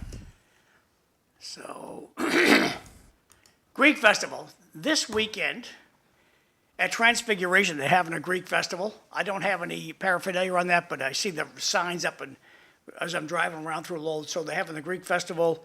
And I love these things because it's a delicious time. So Transfiguration's having this weekend, and next weekend the Gold Dome Church, the Holy Trinity Greek Orthodox Church, having a Greek festival next weekend. So if you missed, you can go to both. If you like Greek food, it's your time of the year, baby.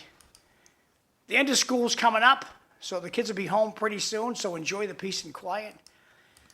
Corey Robinson, he's having a town hall event at the Riley School Cafeteria, 115 Douglas Road, on Saturday, June 7th from 11 to 1 p.m. Hope to see you over there. Corey's a good guy. Gun violence. Paul Rathian brought this yesterday. I got to hit the shrink down button here.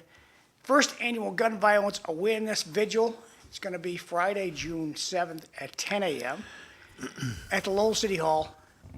And join us for the community gathering to honor victims and survivors as we work to end gun violence in the Lowell community. Please wear orange and bring a framed photo of a loved one as we come together collectively for a moment of silence. That's going to be on Friday, June 7th. That's the end of it. Back to you, Glenn. Thank you.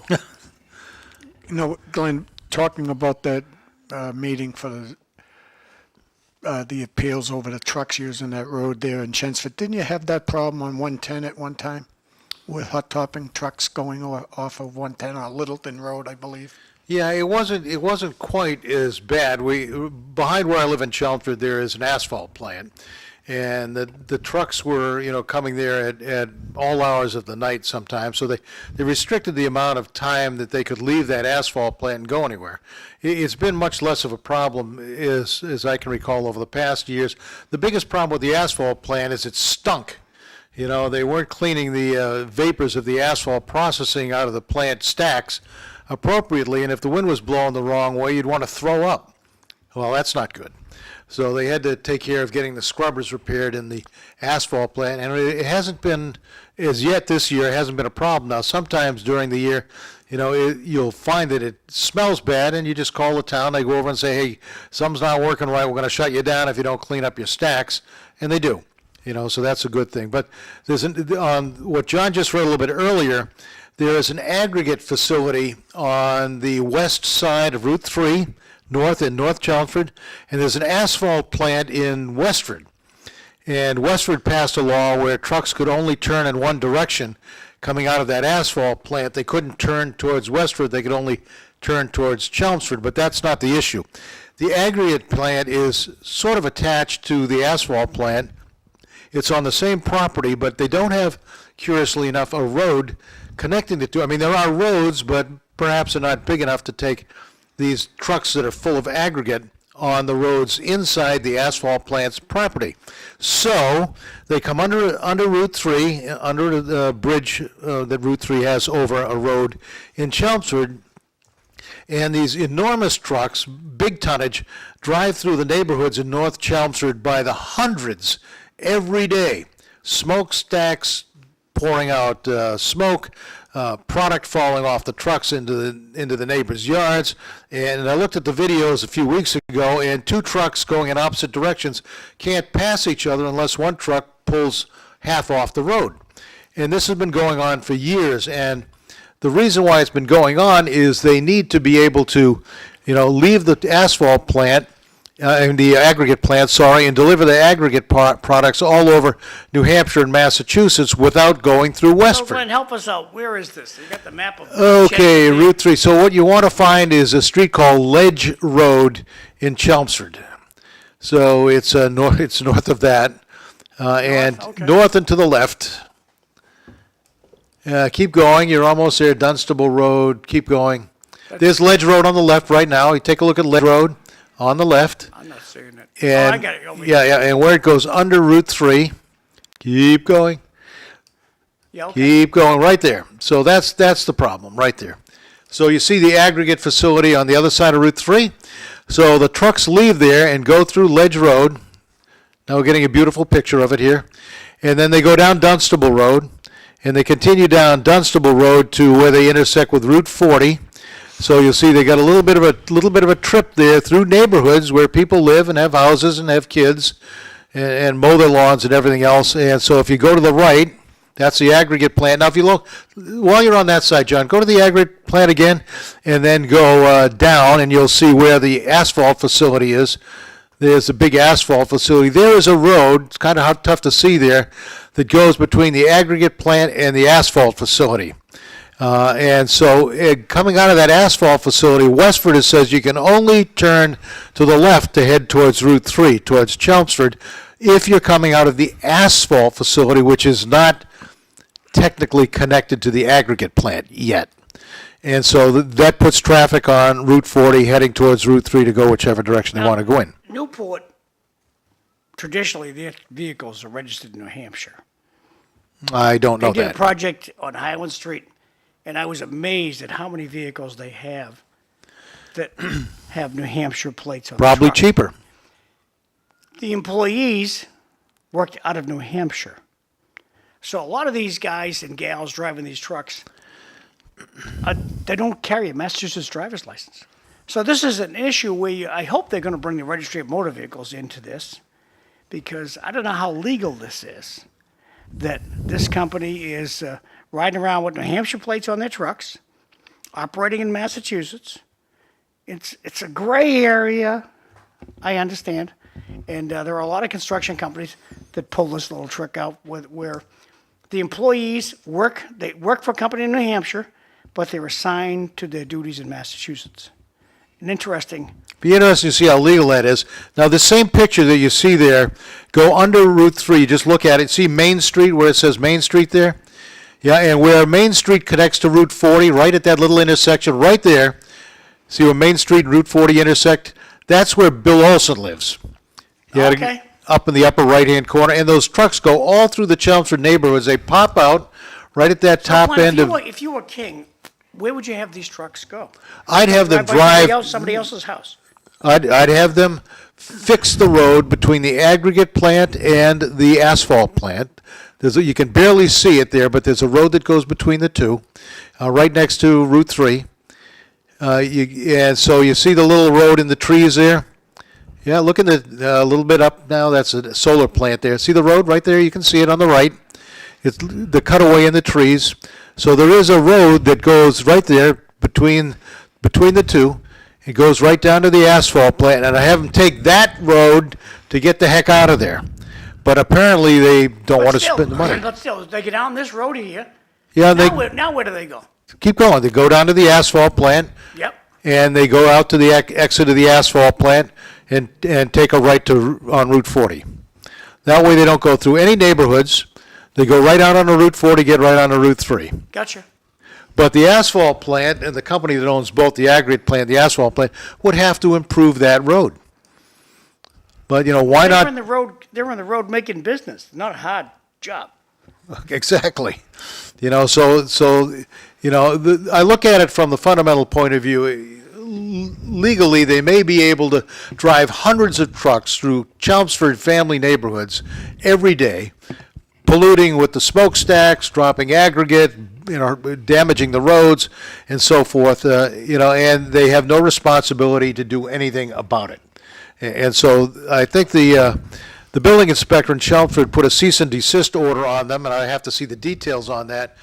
But when your neighbors are being, I would call it vehicularly tortured by these big trucks every day, driving on their streets right in front of their houses. Imagine your street, and having 100 trucks going in each direction every day, full of aggregate. I fault the Registry of Motor Vehicles for giving these trucks inspection stickers with such loud exhausts. And there's a government agency that's supposed to make this happen, and they just slap these stickers on these trucks like Probably give them a pad of stickers and have them slap it on themselves. Who knows? I don't know, but the Registry of Motor Vehicles has run amok here, and so I would insist that the state police come down with some noise monitors and fine these people. Yeah. Every morning at 4 o'clock, I get woken up by the trains. They always have their horns go off. I'm up at 4. That's my alarm clock. The highway, I live about a quarter mile from 495, and I can hear Jake braking as clear as a bell. So do I. Yeah, but it It's used to be unbelievable. on Route 110, which is just behind the property behind my house in Chelmsford. They used to Jake brake on 110. They don't seem to do that anymore. You can hear them on 495. The thing that I've been hearing lately is 2 a.m. in the morning. There's some people with, let's call them Japanese motorcycles. Yeah. That are Rice rockets. screaming down Route 110 and some a little bit further away on 495. And they're really loud. So if you want any fresh air with your window open, at 2 a.m. you hear them going down there. Youth was wonderful, wasn't it, Glenn? Youth was wonderful. Of course, no one wants to have trucks driving by their houses, but they didn't have to buy in that area. Well, some people had already owned those houses, and the amount of trucks going by their houses increased by 3-4-fold. So is there any limit on it? Thanks for the update on Ned. Looking forward to seeing him on the show again.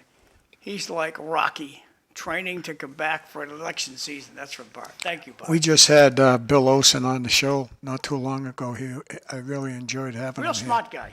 I like Yeah, Bill yeah, Olson. he's head of Westford Academy.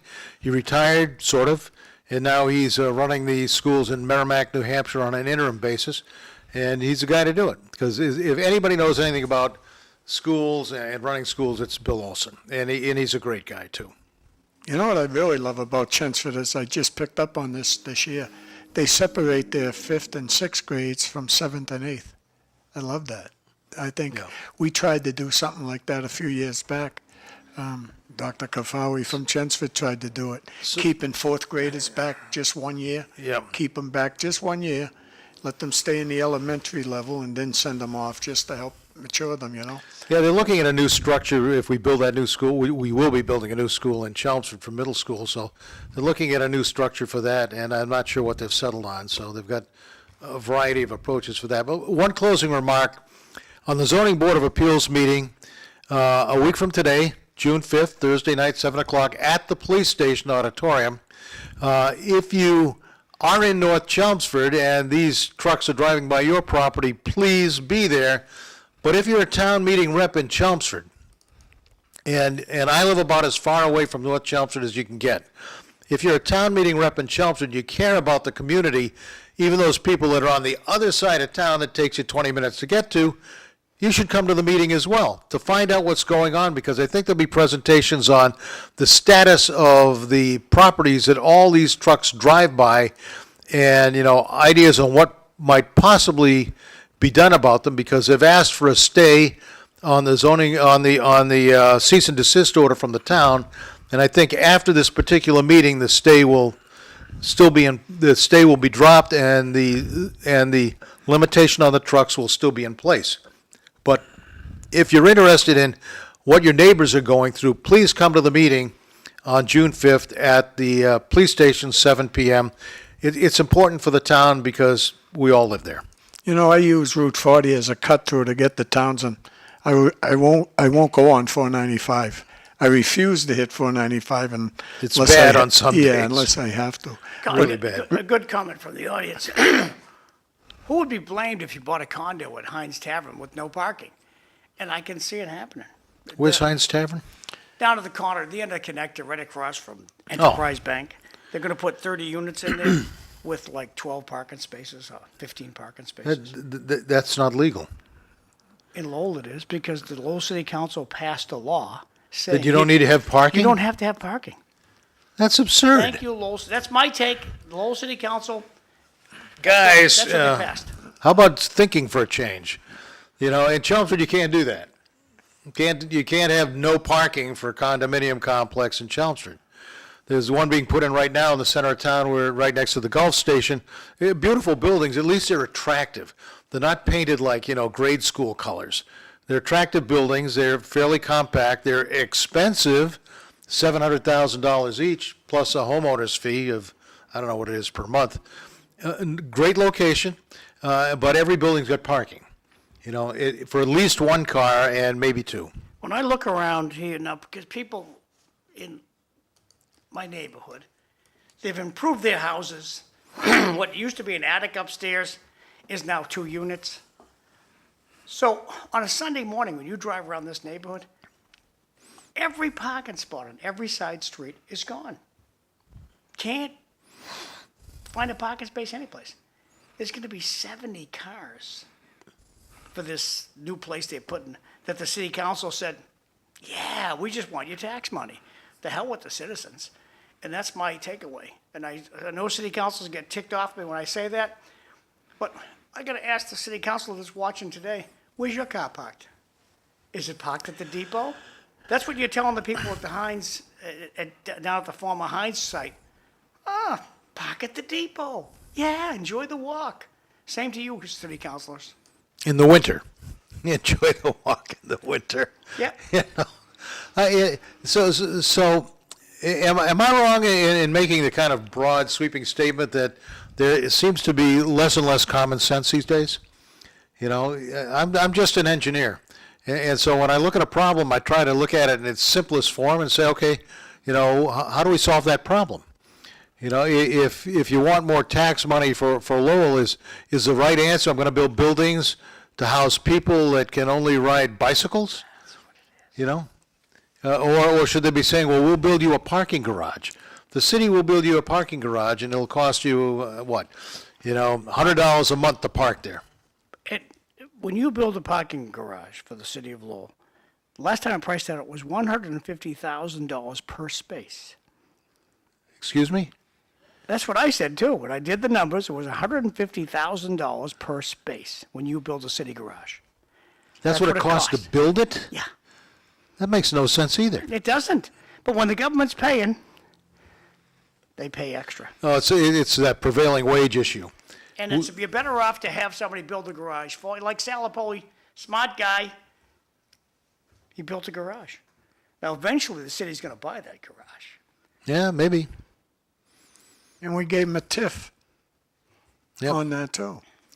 Now, Sal's of Talking, you know, well, since he brought up 4 Salapoli. more years. Salapoli's has a son that's going to the Patriots training camp. he's there now, yep. Comes out of Bentley College, and I followed Bentley back when Jack Hansberry graduated, like in the top 10 out of Chelmsford, and went to Bentley and was an offensive lineman. And it's Division II football. It's really good stuff. Salapoli's kid is really good football player. You have professional hockey players already.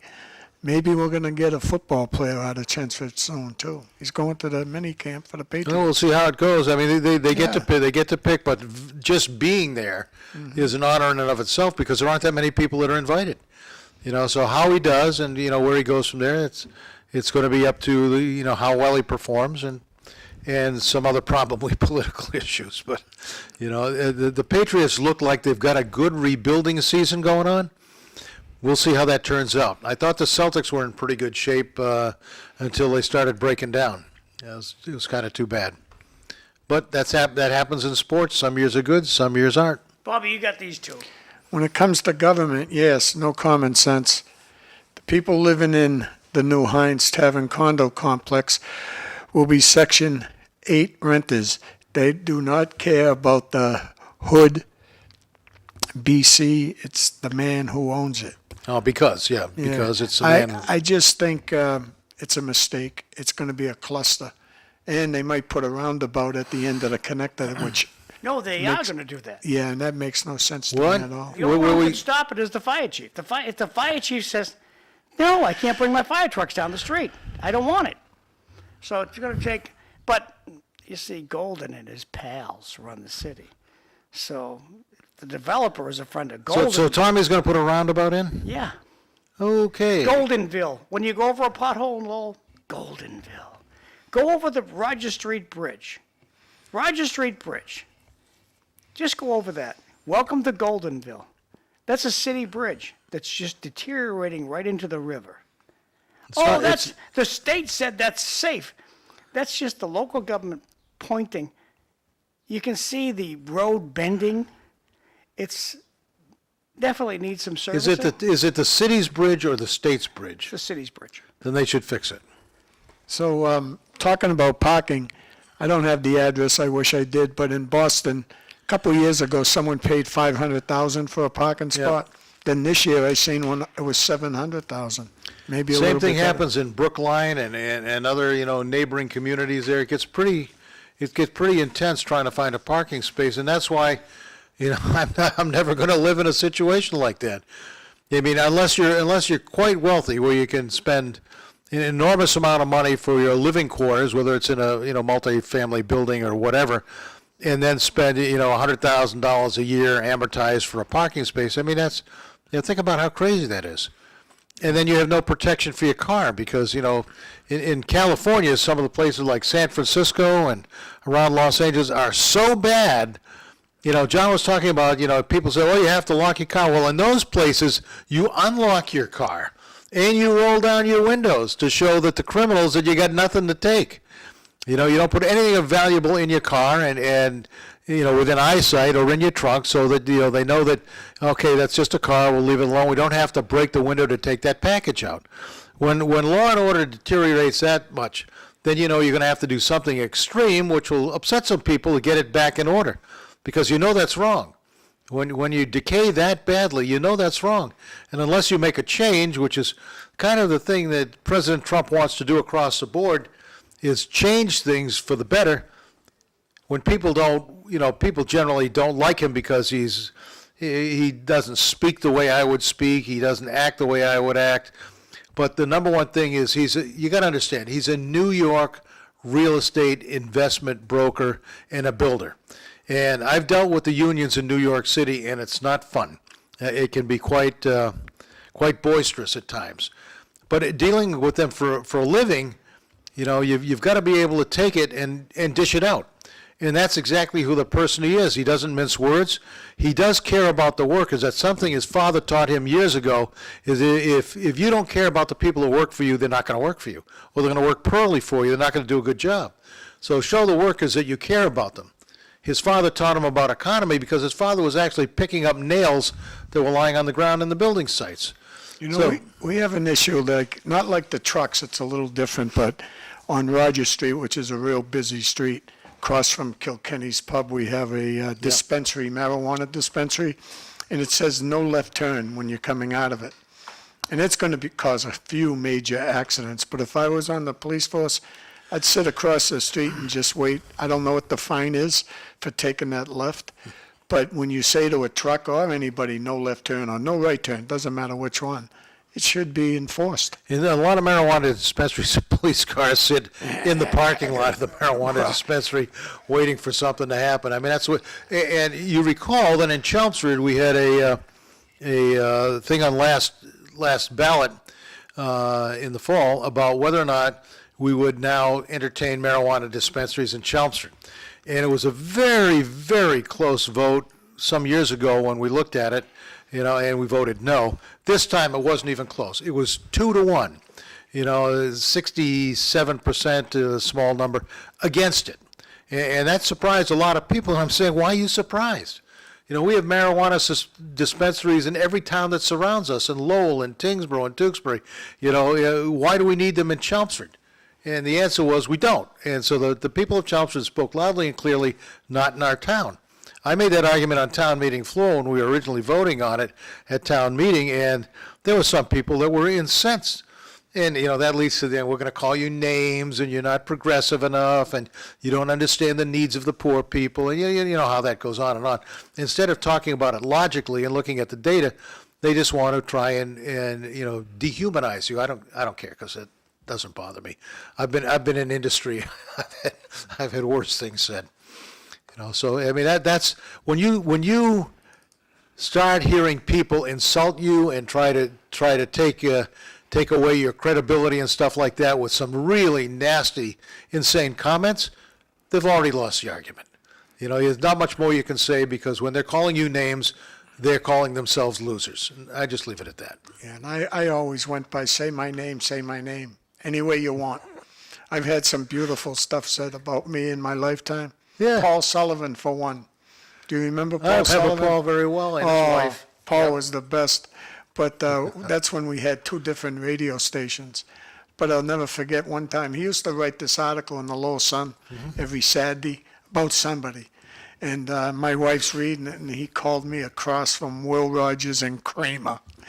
And my wife... That's not bad. What's wrong with that? No, I told my wife, I said, that's nothing wrong with that. I'll for take me. that. I'll take it any day. Will Rogers was brilliant, because yeah. he could condense some very complicated, confusing thoughts into simple statements that even made people laugh. And when we lost him and lost WLLH, it's a big loss, because you don't have much left. Nothing replaced him. Yeah, you don't have much left. You don't.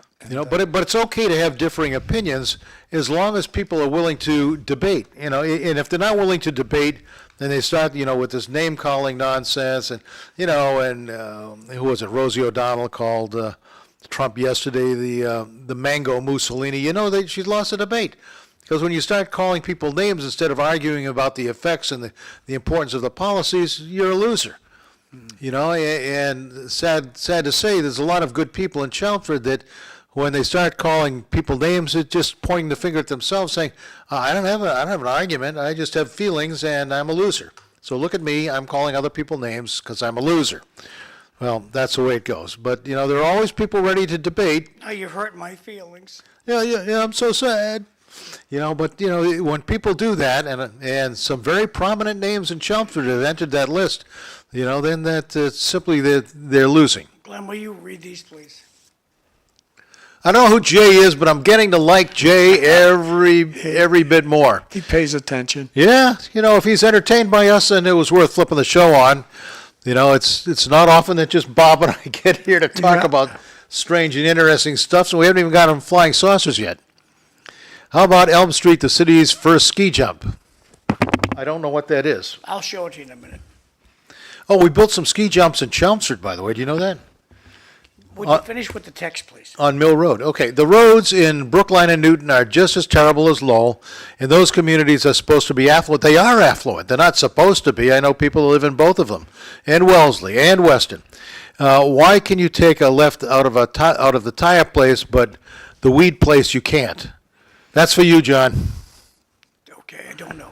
I do not know. I'm going to close these windows. I'm going to move the camera over to, I'll show you a little ski jump. So in Chelmsford, while you're finding that, they put speed bumps on Mill Road in Chelmsford that I haven't been over yet, but the reports I'm getting are scary. You know, they're made to slow down traffic, but apparently they're also made to launch some cars into the air.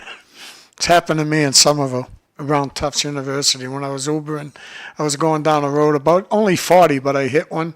It was unbelievable what it can do to your car. So they're telling me there's a lot of warnings that the speed bump's coming up, so we're going to take a look at that. In fact, I may do that today on the way home. Yeah, this street is a major cut-through street, too, right here. It's called Elm Street. Now, Yeah. watch this guy coming down the street right around here. His car will jostle a little bit, but the people who are going away, the taillights we're looking at right now, the jostle they get, like watch this guy in the white SUV. He's slowing down because he knows it's bad. Bam! Oh, that's The where it city- is. Yeah, I drive right by it, not on that The street. city is going to fix this next year. What am I looking at? Is that a pothole? No, it's a, The my cross- guess, I don't know, A speed but my bump? guess is the sewer that's under is crushed. The sewer pipes are crushed, and they're slowly sinking. And so one of these days, we're going to have a fire truck drive over this thing, and we're going to lose one of our brand-new fire trucks, and they'll say, oh, that's Yeah, it's awful. only $1 million or That's two. awful. That's awful. But our brilliant Mr. Golden has decided, wrong neighborhood for this to happen. If it was Belvedere, this would be fixed. Wow. Wayne Jeunesse District gets ignored. Back to you guys, thanks. Belvedere's getting ignored a little bit. To be honest with you, I live in that district. We have plenty of streets with a lot of potholes. So Belvedere doesn't get you're it not all alone. anymore. It's the new swamp.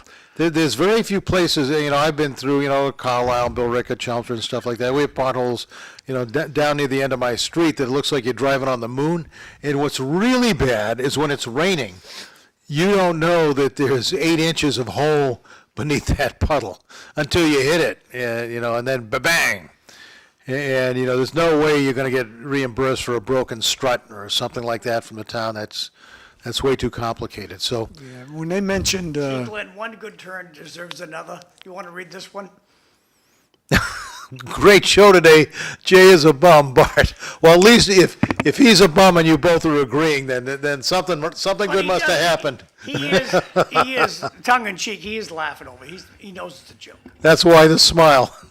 no, you mentioned Newton and Brookline. I've spent some time there recently, Faulkner Hospital down in that area. Oh, yeah, no, it And- is. And I can just say this, it's a safe city. That's for sure, Newton. You're not going to drive through Newton doing wheelies on your bikes and in front of cars, and Well, you're I'll just tell you, not going to those- do it. Those kids' little motorcycles, there's nothing you can do about them. Well, I can say Hundreds this. of 'em. I can say this, and you can find out yourself. Newton is known as one of the maybe 10, 20 best places to live in the country. And Well, I've seen The it. cops have got to do something about these kiddos. They're going to Yeah, die. they're gonna get hurt. Killed because boys will be boys, and they should be. They should take these bikes and throw them in the canal. They're going to one of these. Kids are gonna be Pollute the killed. canal, just crush them. No. So Yeah. tomorrow we got Cliff Krieger is going to be the host. Eileen Del Rossi is going to be here. Charlene DeRubo Frischman, one of the Monday Night Dinner group, she's coming, and Melanie Gilbert from the Lowell Sun, she's coming tomorrow. So time is short, boys. You got Yeah. like a minute left. Well, all I want to say is thanks. The first hour, the Dawn Patrol, to me was unbelievable when we talked about a lot of the military stuff, because I don't think there's any time in my lifetime, and I'm only 70, that we need to get strong again, and we're getting there. It's going to take some time, but the military is doing much better. They're recruiting much better. Gotta say goodbye, Bob. Yeah, just have to say goodbye. Thank you. Thanks for coming on the show. June 5th, at the police station. See you next time.